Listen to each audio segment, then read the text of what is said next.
Hey, my name's Brian Kem, and I'm 28 years old. A while back, my personal portfolio hit $100,000. And how'd I accomplish this? Well, it's really thanks to inheritance. I cozied up to a few of my older relatives and made sure that my name was in their will. All right, hold up. I'm completely kidding.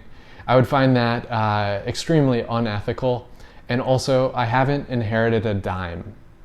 And if you have, that's all right. It's great. It's really neither here nor there. The reason I'm sharing this insight today is just to give a real example and show a hands-on approach that you can use to start building wealth, no matter what your starting point is. And to be honest, me reaching $100,000 was just one step towards my larger goal. I've openly shown my subscribers that I'm taking steps to be financially free by age 35. So I hope you stick around and learn from my journey. I share both success stories and my mistakes. Those are important to learn from. Starting out, I also want to say that I largely attribute my growth and savings so far to my parents' support and guidance. They've shown me the value of hard work and important savings habits. That now kind of brings me to my first key takeaway.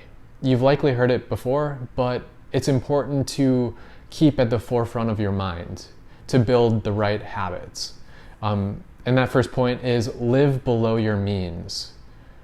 Now, for example, my parents could have easily bought a bigger home, although they didn't, and instead they focused on traveling and other experience-based things that often cost less. It's not easy to hold back and spend below your potential or even your borrowing potential. There's a lot of credit card debt issues in the world today. But delayed gratification often leads to better outcomes. It's ultimately the human condition to always want something more. And in our digital world, companies manipulate our emotions to make us spend and overspend. They use marketing and sales psychology to prompt us to buy things we don't need. Black Friday deals, great. Although I didn't know I wanted those things until I saw those advertisements. And in many cases, I didn't even know those products existed. Often, happiness fades quickly from those materialistic purchases.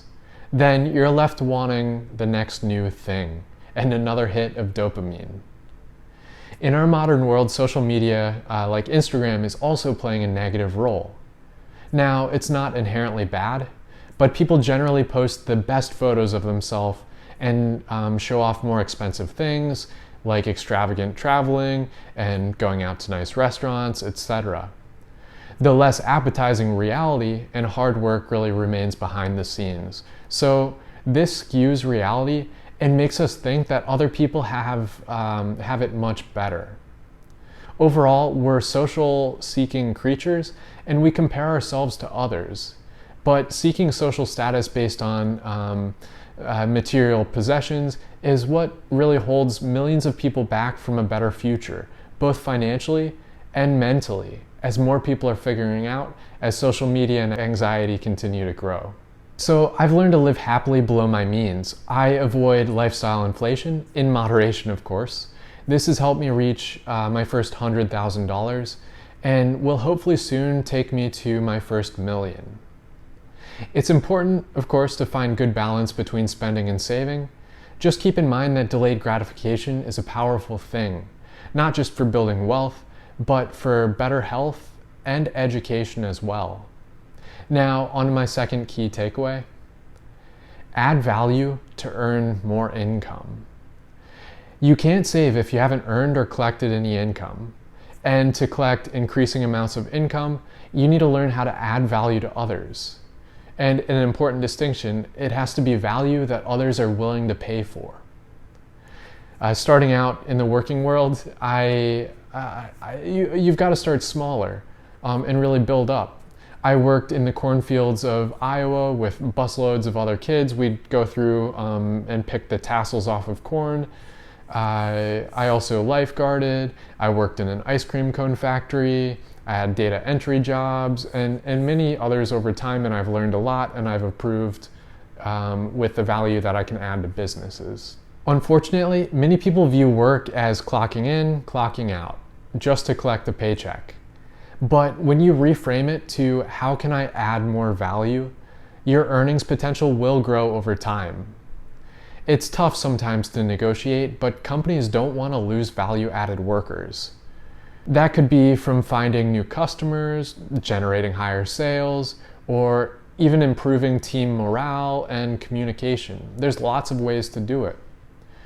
The key, though, is to find what managers and companies value. And that's ultimately driven by a company's customers, at least for sustainable businesses.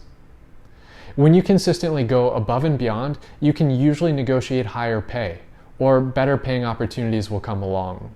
Now, for my third and final takeaway, invest your savings. Interest either works for or against you, and it really compounds over time.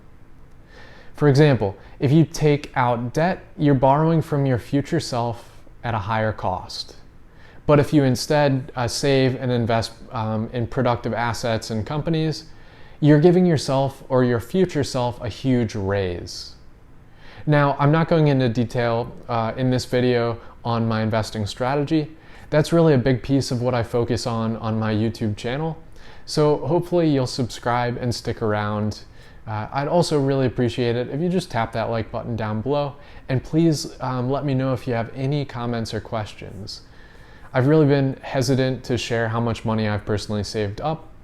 And if you'd like to see more of that kind of insight, please drop a comment below letting me know. My goal ultimately is to share the most useful and thought-provoking content for you. So hopefully you'll stick around.